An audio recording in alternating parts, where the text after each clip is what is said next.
안녕하세요. 영양사 국가고시 강의 이유정입니다. 여러분과 만나는 첫 번째 시간인데요. 아마도 이 시간이 가장 설레이고 두근대고 또 기대되는 순간이 아닐까 합니다. 강의에 앞서서 여러분들께 영양사 국가고시 어떻게 진행되는지 잠시 이야기 나누도록 할게요. 영양사 국가고시는요, 국시원에서 주관하는 시험입니다. 시험을 응시를 했을 때 합격 기준을 넘어서게 되면 영양사 면허가 주어져요. 단순히 자격증을 넘어선 이제 국가 면허 시험이라고 보시면 되고요. 영양사 면허를 갖는다라는 것은 굉장히 또 자부심을 갖게 되는 거죠. 식품영양학과 혹은 관련된 학과를 나와서 바로 주어지는 것이 아니라 관련된 자격을 갖추고 또 영양사 국가고시 시험에 응시해서 일정 수준 이상 득점하셔야지 합격을 하실 수 있어요.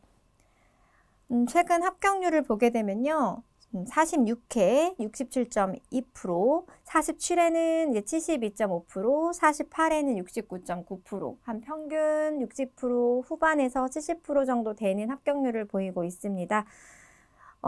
시험은 1교시랑 2교시로 나눠서 보게 되고요. 총 220문항을 1, 2교시로 나눠서 보게 돼요. 1교시에는 120문제를 100분 동안 풀어야 되고요. 2교시는 100문제를 85분 동안 풀어야 합니다. 1분에 한 문제씩 풀게 되면 시간 내에 시험 문제를 풀 수 없는 거죠. 시험 시간도 잘 지켜야 하지만 더 중요한 건 합격자 결정입니다. 전 과목 총점의 60% 이상 그리고 매 과목 만점의 40% 이상을 득점한 자를 합격자로 해요. 그래서 내가 좀 어려운 과목은 포기할래 이게 되지 않는 거예요. 포기하지 않고 모든 과목을 기준 이상으로 득점하셔야지 합격하실 수 있기 때문에 공부도 깊이 있게 해야 하고요. 또 시간 내에 푸셔야 한다라는 두 마리의 토끼를 모두 잡으셔야 합니다. 이렇게 말씀드리니 좀 걱정이 되실 수도 있는데요. 우리 시대에듀 강의에서는 기본 이론에서부터 문제풀이, 최종 모의고사, 기출분석, 핵심 요약 강의까지 정말 퍼펙트하게 준비되어 있으니까 커리큘럼대로 찬찬히 잘 따라오시면 됩니다.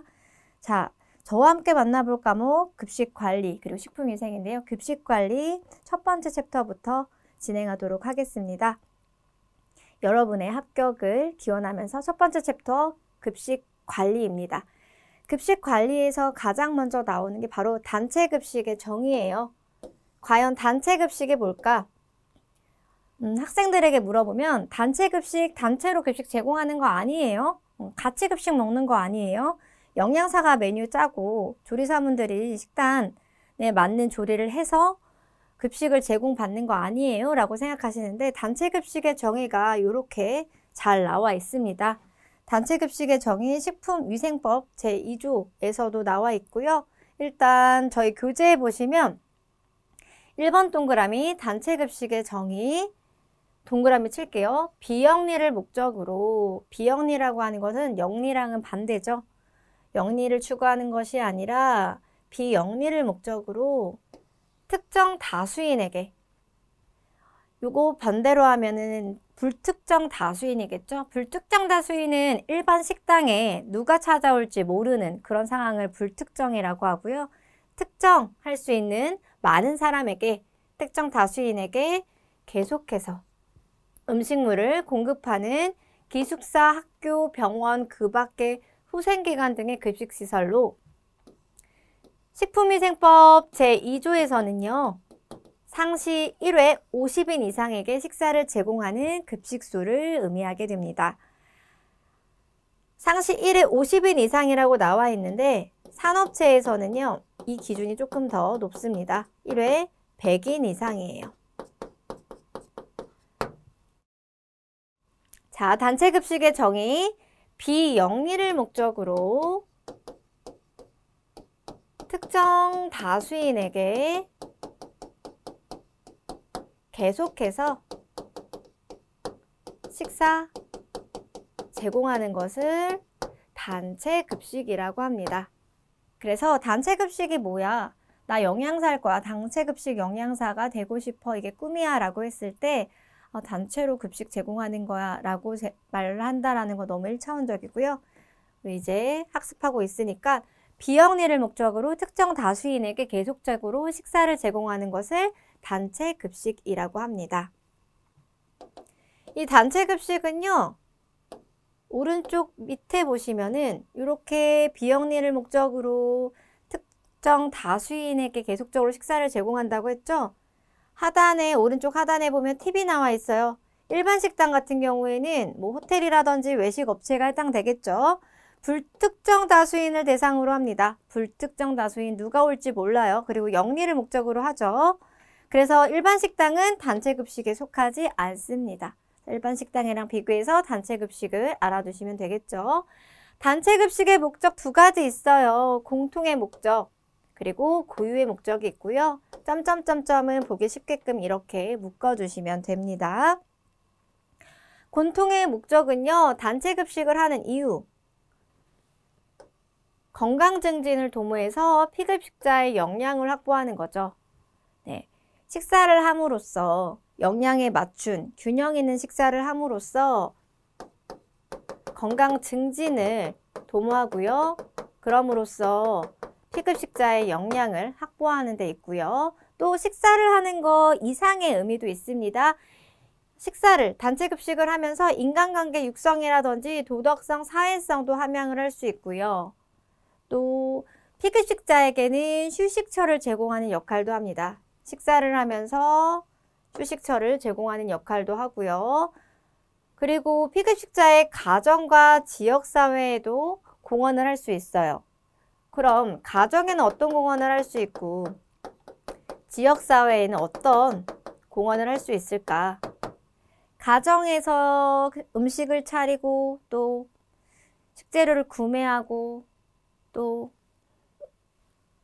조리를 해서 배식 음식을 차려서 제공하고 이것을 설거지하고 이러한 일련의 활동들이 단체 급식을 통해서 줄어드는 거기 때문에 가정에서는 편리성을 제공하는 거예요. 그리고 또 비용을 절감할 수 있죠. 왜냐하면 각 가정에서 식사를 준비하려고 하면 반찬을 하나 만들려고 해도 거기에 들어가는 부재료까지 다 구매를 해야 됩니다. 뭐 예를 들어서 콩나물 무침을 하려고 하더라도 콩나물도 있어야 되죠. 또 거기에 양념을 할 수 있는 뭐 참기름이나 소금, 어떤 경우에는 마늘을 넣는 곳도 있어요. 마늘 혹은 고춧가루, 이러한 재료들도 필요하고 또 콩나물을 삶으려면 데치려면 이러한 또 냄비도 필요하고 도구도 구매해야 되고 부재료도 구매하고 식재료도 구매해야 되고 시간도 투자해야 되고. 근데 단체 급식 같은 경우는 많은 양을 한꺼번에 구매해서 단체로 제공을 하기 때문에 가정 입장에서 보게 되면 편리성도 제공하지만 비용도 절감시킬 수 있다는 장점이 있고요. 지역 사회에서는요, 자원들이 있어요. 뭐 쌀이라든지 그 지역 사회에서 나오는 농산물이라든지 특산물 같은 것들을 효율적 사용을 할 수 있고요. 그리고 경제적인 활용에 기여를 할 수 있습니다.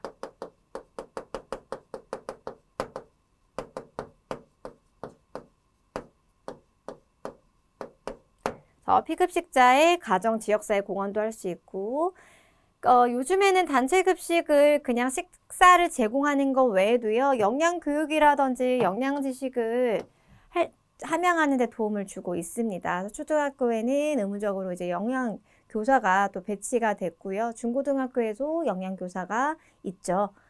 이렇게 영양교육이라든지 영양지식을 함양하는 공통의 목적이 있고, 고유의 목적은요, 각 급식 처별로 갖고 있는 목적들이 있습니다. 산업급식, 산업급식에서는 효율적인 생산성 향상에도 도움이 되고요. 식사를 제공하는 회사들도 있어요. 식대라고 해서 단체 급식을 제공하는 회사도 있기 때문에 복리후생에 이바지를 하게 되고요. 학교에서는 아이들이 같이 단체 급식, 학교 급식실에서 식생활 지원실에서 급식을 먹음으로써 편식을 하는 경우에도 같이 먹으면서 또 교육을 받음으로써 바람직한 식습관 형성에 이바지가 되고, 아동복지시설에서도 신체적, 정신적으로 건전하게 육성이 되고요. 특히 병원은요.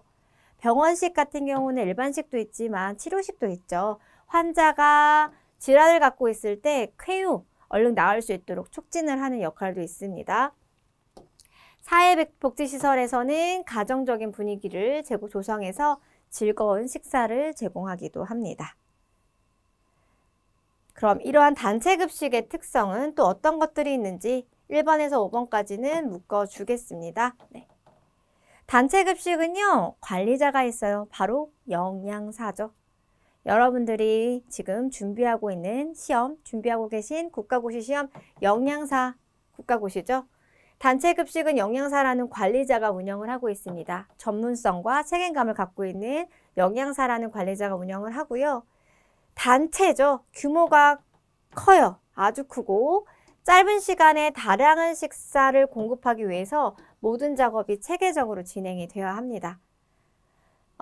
식사 시간은 정해져 있는데 식수 인원이 많을 경우에는 정말 집중 배식이라고 하죠. 피크타임이라는 게 생길 수 있어요. 더 짧은 시간에 다량한 식사를 공급해야 되는데 작업이 체계적으로 진행되지 않는다면 막 작업 동선도 꼬이고, 그리고 부족한 부분들이 있는데 빨리빨리 체크해야 되는데 그것도 체계적으로 진행이 되지 않고 한다면 피급식자들이 급식을 원활하게 제공받을 수 없겠죠. 이러한 체계적으로 진행된다라는 부분들이 있고요. 주로 셀프 서비스가 많아요. 셀프 서비스, 직접 식사를 떠서 식판에 가져가는 서비스가 많고요. 셀프 서비스에 대한 내용은 뒤에서도 차차 보도록 하겠습니다. 단시간에 집중 식사를 하게 됩니다. 2번에서도 봤어요. 피크타임 배식, 그리고 집중 배식이라고도 말씀드렸었어요. 집중 배식, 피크타임 배식. 또 메뉴가 날마다 변해야 되죠. 매일 똑같은 미역국이 아니라 미역국, 소고기묵국, 그 다음에 콩나물, 된장국, 어떤 날은 특식으로 스파게티가 주어진다든지 이렇게 메뉴가 날마다 변하고요. 사실 매일매일 이제 어떤 걸 먹어야 할지, 무슨 식단이 나올지 이런 거 기대하잖아요. 기호에 맞아야 되고, 기호만 맞으면 안 되죠. 우리 학생들이 혹은 식사를 하는 산업체급식에 오시는 직원분들이 육류를 좋아한다. 매일 고기만 주면 안 되겠죠. 영양가가 있는, 기호에도 맞으면서 영양가가 있는 음식을 조리해서 제공하게 됩니다. 그리고 중요한 부분은요, 단체, 규모가 크기 때문에 대규모 식중독의 발생 위험이 사실 있어요. 그래서 위생상의 위험, 그럼 안전을 고려해서 식단을 작성하고, 그리고 식사를 조리하고 제공하고, 조리해서 제공하는 그 순간순간마다도 잘 체크해서 위생적으로 제공을 해야겠죠. 그럼 이러한 단체급식의 문제점, 개선 방안, 어떤 것들이 있는지 보도록 하겠습니다. 문제점이랑 그에 따른 개선 방안은 이렇게 이어서 봐주시면 될 것 같아요. 일단 영양 문제가 있어요. 영양가 산출을 잘못할 경우에 기초조사나 이런 것들이 불충분할 경우에 집단 전체에 영양 저하가 생길 수 있습니다. 가정에서 식사를 제공할 때에는 내가 뭔가 사실은 가시적으로 보이잖아요. 근데 단체급식은 단체로 많은 분들에게, 많은 인원에게 정말 짧은 시간 내에 단시간 내에 급식을 제공해야 되기 때문에 영양사의 역할이 그래서 더 중요한 겁니다. 영양사가 산출 잘 해야 되고요. 그렇지 않을 경우에는 집단 전체에 문제가 생길 수 있기 때문에 영양 문제 발생할 수 있고요. 그리고 조금 전에 보셨던 위생 문제. 대규모 급식이니까요. 위생사고가 발생할 수 있어요. 특히 여름철에 식중독 사고 발생할 수 있는 위험이 높아집니다. 그래서 종업원 위생교육 철저하게 해야 되고, 또 시설 및 기기 등의 위생관리가 잘못되지 않도록 철저하게 관리를 해야 됩니다. 이 문제점에 대한 개선 방안은 위생적인 급식 관리를 한다. 해썹, HACCP, Hazard Analysis Critical Control Point를 적용해서 위생적으로 급식 관리를 하는 것이 필요합니다. 또 비용 문제 생길 수 있어요.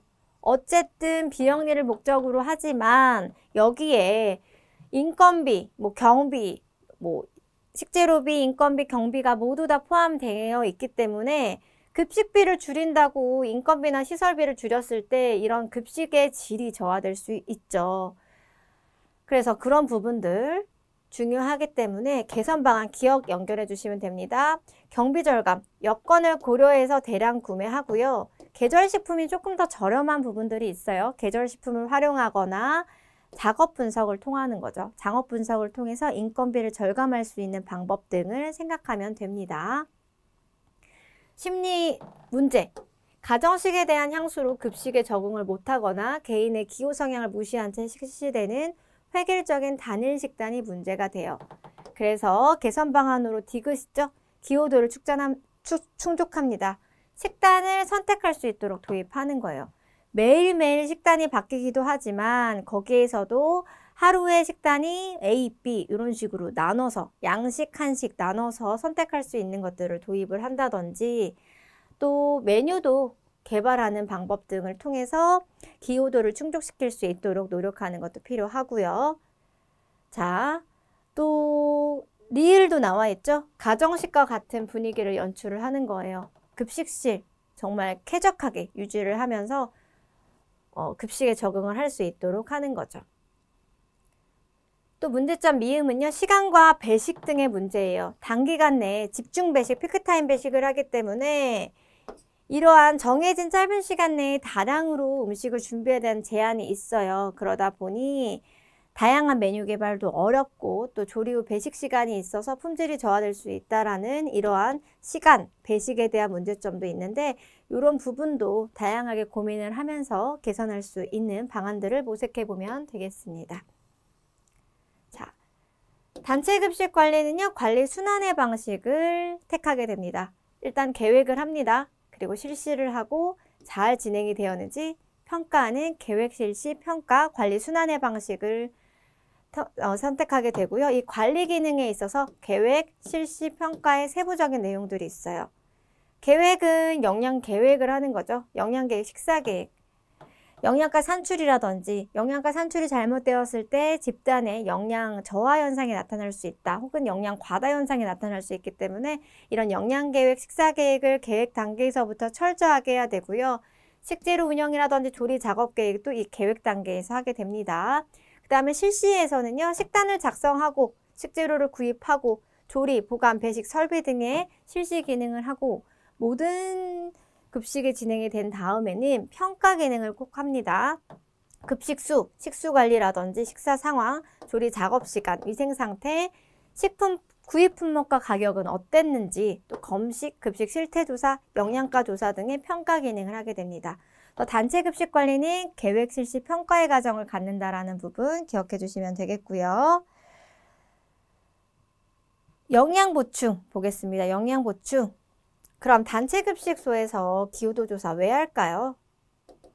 고객마다 음식 선호도가 다릅니다. 그래서 음식 선호도가 어떤지 파악하기 위해서 그리고 피급식자, 고객 피급식자 다 같은 말이죠. 반응이 어떤지 반응도를 조사하기 위해서 그리고 이 기호도 급식, 음식에 대한 기호도에 따라서 잔반량이 많아질 수 있어요. 어떤 집단 같은 경우는 시금치, 무침을 두었을 때 기호도가 떨어져서 잔반량이 많은 겁니다. 그러면 영양사가 그걸 그냥 두고 보는 것이 아니라 왜 시금치가 이렇게 잔반량이 많은지 고민을 해보는 거죠. 그리고 이러한 기호도 조사를 해서 시금치 무침을 조금 더 잘 먹을 수 있는 메뉴 개발을 한다거나 혹은 더 그 집단에서 그 고객이나 피급식자가 좋아하는 그러한 나물들이 있다면 그걸로 변경해서 좀 주본다든지 이런 역할을 해보면 좋을 것 같아요. 그렇게 되면 잔반량도 감소하겠죠. 그러니까 영양사가 급식을 제공한다고 해서 그 급식을 먹어야 그 피급식자가 영양적으로 만족을 하고 건강적으로도 증진이 되는 역할을 할 수 있는데 혜택을 볼 수 있는데 그냥 식단을 작성해서 그걸로 조리해서 제공을 한다는 것만으로 기호도가 떨어져서 안 먹는다면 그 영양에 대해서는 그 식품에 대해서는 섭취를 하지 않는 거기 때문에 아무 의미가 없겠죠. 그래서 계속적으로 기호도 조사를 하고 파악하는 것들이 필요합니다. 다음은 단체급식 제도인데요. 이번 시간에 가장 중요하게 보셔야 되는 부분입니다. 별표 하나 쳐주시고요. 유형이 4가지가 있어요. 유형이 4가지가 있는데 이 4가지에 대해서 정확히 아시고 어떤 특징을 갖고 있는지, 장단점은 무엇인지에 대해서 잘 정리를 해주시면 되겠습니다. 이 급식 체계별 유형은 4가지로 나눠볼 수 있어요. 생산 과정의 흐름에 따라서 전통식 급식제도, 중앙 공급식 급식제도, 예비 저장식 급식제도, 조합식 급식제도 4가지로 나눌 수 있고요. 각각에 대해서 저와 함께 정리해 보도록 하겠습니다. 일단 가장 먼저 나오는 게 전통식 급식제도예요. 전통식에 동그라미 쳐주세요. 전통식에서 느껴지는 것처럼 가장 오래된 형태입니다. 가장 오래된 형태. 대부분 단체급식소에서 많이 사용하고요. 이 전통식 급식제도 하면은 여러분들께서 기억하셔야 될 게 인건비가 높다. 이 부분 기억해 주시면 돼요. 정의를 볼게요. 한 주방에서 모든 음식 준비가 이루어져서요. 같은 장소에서 소비되는 제도입니다. 따라서 생산 과정에서부터 소비되는 시간이 짧아요. 즉, 식재료를 가지고 음식 생산을 합니다. 그 다음에 살짝 보관을 하는 경우도 있겠죠. 뭐 냉장 보관할 식품은 냉장 보관하고, 물론 바로 배식되기는 해요. 또 온장 보관할 것들은 온장 보관했다가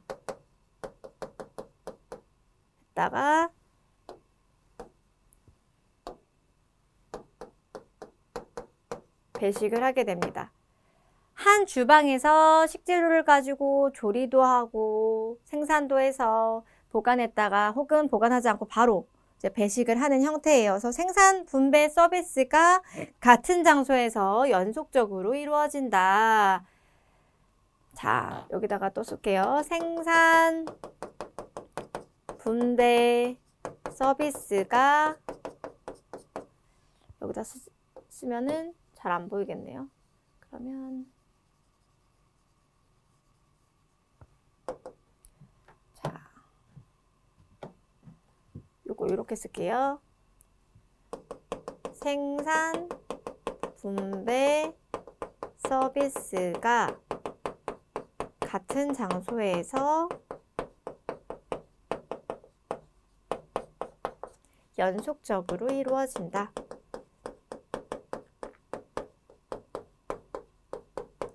뭐 운송을 한다든지 저장을 해 놓는다든지 이런 거 없이 식재료를 가지고 음식 생산을 해서 배식이 되는, 한 주방에서 모든 음식의 준비가 이루어져서 같은 장소에서 소비되는 형태입니다. 그러다 보니 생산 과정에서 소비되는 시간 굉장히 짧고요. 지금 적어드린 것처럼 생산 분배 서비스가 같은 장소에서 연속적으로 이루어진다라는 특성을 갖고 있어요. 장점으로는요. 일단 가격 변동이 심하고 계절적 요인의 영향을 받을 때 더욱 유리하고요. 피급식자를 쉽게 만족시킬 수 있도록 음식을 조리할 수 있어요. 왜냐하면 바로 해서 바로 먹으니까 너무 맛있죠. 이게 뭐 운송되거나 저장됐다가 다시 재가열해서 배식하는 형태가 아니라 바로 만든 음식을 바로 섭취할 수 있기 때문에 굉장히 만족할 수 있고요. 식단을 작성할 때 탄력성이 있는 거예요. 그래서 음식의 개성을 살릴 수가 있습니다. 즉, 이 말은 독창적인 음식 생산이 가능하다는 거죠. 독창적인 음식 생산이 가능. 운송 과정이 없기 때문에 뭐 배달 비용 나올 필요도 없는데 배달 비용 줄일 수 있고요. 관리자에 의해서 메뉴, 레시피, 상품이 결정되기 때문에 질이 좋고요. 그리고 배식 직전에 음식이 준비되기 때문에 관능적 영양적 품질이 좋습니다. 이건 이제 분산조리 방법을 활용하게 되는데, 식수가 만약에 1000식이에요. 1000명이 와요. 그러면은 1000명의 음식을 모두 다 준비를 한다라고 생각하면 마지막에 식사를 제공받는 사람은 아무래도 관능적인 품질이 조금 떨어질 수 있는데, 이 분산조리의 방법을 사용하게 되면은 좋죠. 분산조리가 뭐냐면 한 번에 대량으로 조리하지 않고요. 배식 시간에 맞추어서 일장형식 나누어서 조리하는 거예요. 분산해서 조리하는 거예요. 그러다 보니 음식의 맛과 품질이 유지가 될 수 있다라는 겁니다. 그러니까 아까 말씀드렸듯이 만약에 천식이에요. 그러면 3번에 나눠서 300, 300, 400 뭐 이런 식으로 나물류 같은 경우나 이런 것들은 좀 신선한 제품들 이런 것들은 바로바로 무칠 수 있도록 양념류랑 이런 거 준비해 놨다가 나눠서 조리를 해서 먹기 배식 직전에 제공을 하면은 훨씬 더 좋다라는 거죠. 단점은요, 음식의 수요가 과다할 때는 대처할 수가 없습니다. 즉 갑자기 한꺼번에 피크타임이 되었어요. 그럴 경우에는 인력 관리가 조금 어렵다는 거예요. 갑자기 너무 바쁜 거죠. 뭐 러쉬라고 하죠. 갑자기 많은 분들이 오셨을 때. 그리고 급식 수요가 많은 시간에 작업이 집중되기 때문에 작업 스트레스가 좀 크다라는 단점이 있고요.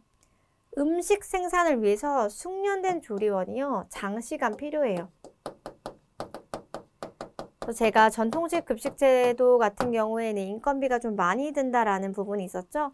단점이 인건비랑 관련된 부분입니다. 숙련된 조리원이 장시간 동안 좀 많이 필요하다라는 단점이 있고요.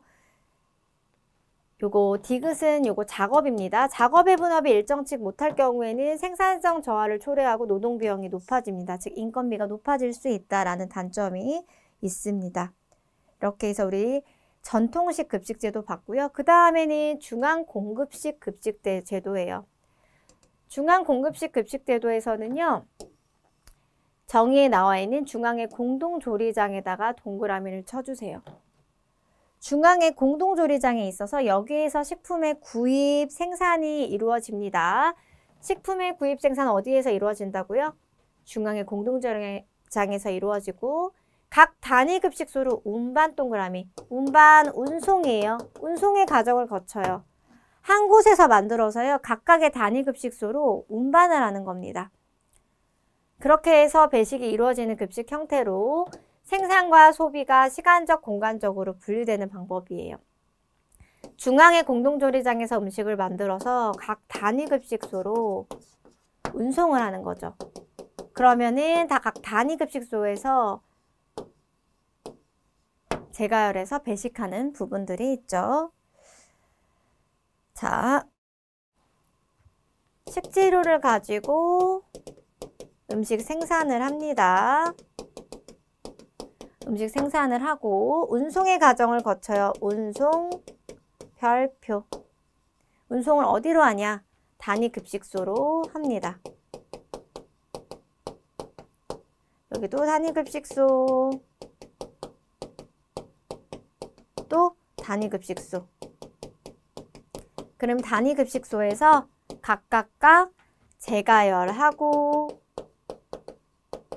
배식하고 또 재가열하고 배식하고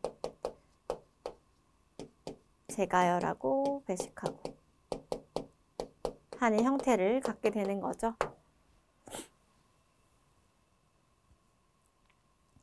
중앙공급식 급식제도는 중앙에 공동조리장이 있다는 걸 꼭 기억을 해주셔야 돼요. 중앙에 공동조리장. 장점 볼게요. 장점. 원래는 각 급식소마다 각 뭐라고 해야 될까요? 단위 급식소마다 급식실이 있어야겠죠. 그래야 되는데도 불구하고 지금 중앙에 공동조리장이 있기 때문에 원래 각각 다 공동조리장이 있어야 되는데 그것을 중앙구의 공동조리장에서 진행을 하기 때문에 각 단위 급식소 입장에서 보면은 시설과 노동력이 절감이 되는 거예요. 그러니까 시설의 반복 투자가 감소된다.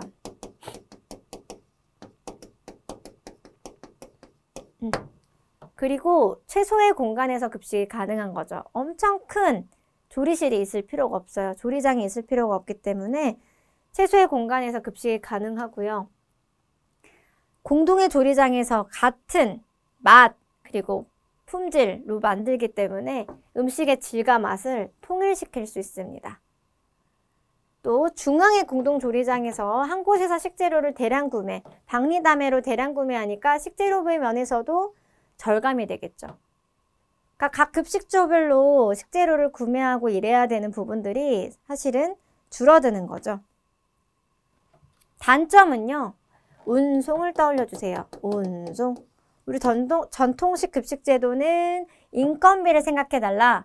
그럼 중앙 공급식 급식제도는 운송에 대해서 생각을 해주시면 됩니다. 일단 중앙에 엄청 큰 공동조리장이 있어야겠죠.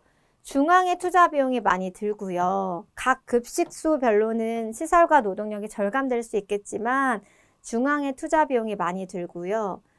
전통식 급식제도에는 없는 운송의 과정이 생겼죠. 운송의 과정이 생겼습니다. 운송. 그래서 운송시설에 투자가 필요합니다. 그리고 운송이 잘 돼야 됩니다. 근데 매일 교통 상황이 똑같지 않죠. 사고가 일어날 수 있고 밀릴 수도 있고 여러 가지 환경 요인이 생길 수 있는데 이 음식을 배달할 때 음식의 안전성 문제가 생길 수 있어요. 아무래도 전통식 급식제도처럼 한 주방에서 음식이 생산돼서 분배하는 형식을 갖게 된다라면은 사실은 정말 맛있고 관능적으로 위생적으로 안전하게 제공받을 수 있지만 운송의 과정을 거치기 때문에 아무래도 음식의 안정성 문제가 생길 수 있습니다. 또 늦어지면 급식 제공도 어려울 수 있고요. 요 말은 미생물학적, 관능적, 품질 저하가 나타날 수 있다 라는 말이랑 같습니다. 그리고 단위급식소에서는요.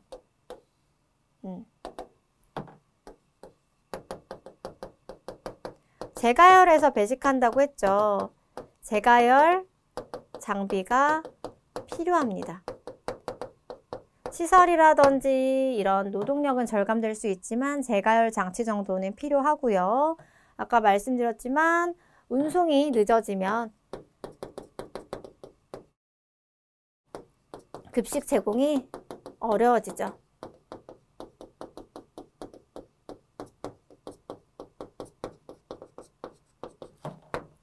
또 영양교육이 좀 잘 안 된다라는 단점도 있어요. 그래서 지금 중앙공급식 급식제도 봤고요. 자, 다음은 예비저장식 급식제도 보도록 하겠습니다. 예비저장식, 조리저장식 급식제도랑 같은 말입니다. 예비저장식, 조리저장식 급식제도. 네, 요거는요. 식재료를 가지고 음식을 생산합니다. 음식 생산을 해요. 그 다음에 급속 냉장 혹은 급속 냉동을 합니다. 급속 냉장, 냉동해서 다시 필요할 때 재가열해서 배식하는 형태로. 자, 예비저장식 급식제도, 조리저장식 급식제도 하면은 기내식을 떠올려 주시면 됩니다. 기내식 별표. 정의 보시면 음식을 조리한 직후 냉장, 냉동해서 냉장, 냉동 동그라미 얼마 동안 저장한 후에 데워서 요거 재가열 급식하는 방법으로 조리 저장식 급식 제도라고도 한다. 기내식 떠올려 주시면 됩니다. 그래서 생산과 소비가 시간적으로 좀 분리가 되어 있는 방법이에요. 생산과 소비가 시간적으로 분리. 생산은 그저께 했지만 소비는 오늘 될 수 있다라는 거죠. 장점. 노동력 집중 현상이 없습니다. 즉 이 말은요. 미리 만들어 놓죠. 그래서 인력을 효율적으로 배치할 수 있고요. 또 잔식이 거의 없어요. 잔식이 없기 때문에 식재료비가 절감되는 겁니다. 그러니까 여러분들 잔식과 잔반의 차이 혹시 아시나요? 잔식은 음식을 만들었는데 제공하지 못해서 남는 거고요. 잔반은 피급식자가 식사를 제공받았는데 먹지 않고 남긴 음식을 말하게 됩니다. 그런데 이제 전통식 급식제도 같은 경우에는 잔식이 생길 수밖에 없어요. 네, 예비저장식 급식제도는 식재료를 가지고 조리한 다음에 냉동하기 때문에 잔식 자체가 생길 수 없고 필요할 경우에 데워서 제공하는 형태다. 자, 그리고 니은. 조리 과정에는 숙련된 인력이 필요하지만 배식 단계에서는 저숙련 인력으로 운영이 가능해서 인건비 절감 효과 있습니다. 그러니까 인건비 절감 효과가 좀 있어요. 노동력 집중 현상도 없고요. 왜냐하면은 뭐 피크 타임이 있는 것도 아니고 미리 만들어 놓은 음식을 갖다가 재가열해서 제공하면 되기 때문에 사실 재가열해서 제공하는 거는 숙련된 조리사가 필요하진 않거든요. 그래서 식재료비라든지 인건비 저하되는 효과가 있고요. 디귿, 대량의 식재료 구입으로 식재료비도 절감이 되고 잔식이 없기 때문에 식재료비도 절감이 됩니다. 리을, 생산과 소비가 시간적으로 분리된다고 했죠? 그래서 계획 생산이 가능해요. 단점으로는요, 일단 냉장고, 냉동고, 재가열기기 같은 초기 투자 비용이 많이 듭니다. 여러 가지 장점들이 있기는 했는데 급속 냉동해야 되고 급속 냉장해야 되고 재가열해야 되기 때문에 초기 투자 비용이 좀 많이 들고요. 그리고 냉동, 냉장 및 재가열 시 음식의 품질 변화가 생길 수 있습니다. 아무래도 바로 해서 따뜻하게 먹는 것과는 차이가 있겠죠. 그리고 보관도 중요하고요. 재가열할 때도 잘 온도에 맞춰서 재가열해야 되고요. 단점은 조리를 했어요. 저장했다가 배식을 하는 거죠. 저장했다가 가공하는 거기 때문에 조리 후에 저장하는 비용이 증가될 수 있어요. 디귿. 그리고 리을. 시스템에 따라서 레시피 개발이 필수적입니다. 시스템에 따른 레시피 개발 필수. 아무래도 나물류 같은 것들은 얼렸다가 재가열해서 섭취할 때 조금 식감이라든지 이런 게 문제가 있을 수도 있기 때문에 기후도 면이랑 시스템에 따른 레시피 개발하는 것들도 필수적입니다. 이렇게 해서 우리 예비저장식 봤고요. 마지막으로 조합식 급식제도 보겠습니다. 조합식 급식제도는 편의식 급식제도라고도 합니다. 편리예요. 편의. 그래서 조합을 한다. 조합한다 라고 생각을 하면 되고요. 생산은 없어요. 생산하는 게 아닙니다. 자, 정의 보면요. 식품 제조업체나 가공업체로부터 완전 조리된 음식을 구입합니다. 그러니까 생산의 과정이 없겠죠. 그래서 배식하는 형태로 소규모 급식인 경우에는 많이 사용하게 됩니다. 즉, 저장, 조리, 가열, 배식의 기능만 필요한 거죠. 저장, 조립, 가열, 배식 이렇게 기능만이 필요하다. 장점은 음식의 분량 통제가 철저하고 낭비가 없고요. 1인 분량이 통제 가능하다라는 거예요. 그리고 니은, 시설비 관리비가 적게 듭니다. 노동력과 시간이 절약돼요. 최소한의 조리 방법을 쓰기 때문에 그 숙련된 조리원이 필요가 없기 때문이죠. 단점은요, 인건비는 저렴한데 사실 상품화된 거 구입하다 보니까 비용이 많이 드는 거죠. 또 피급식작의 영양이라든지 기호 식성 고려가 되지 않는다라는 부분이 있고요. 즉 메뉴 제공에 한계가 있다.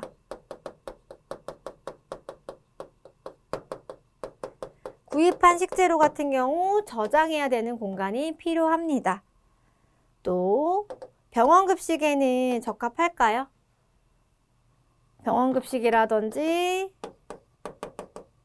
병원급식 개별 환자 치료식에는 적합하지 않습니다.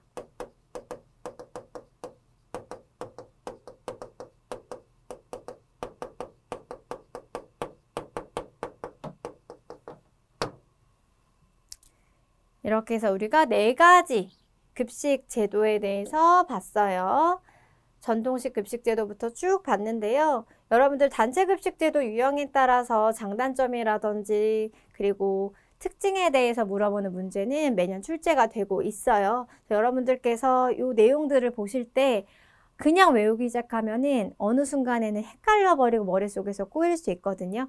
그래서 각각의 특징들을 잡아서 지금 전통식 급식제도 같은 경우는 인건비, 그리고 그 다음에 나왔던 중앙공급식 급식제도 같은 경우에는 그 운송에 대한 부분, 각각의 특징을 잡아서 파생되는 부분들을 같이 이어서 공부를 해주시면 좋을 것 같습니다.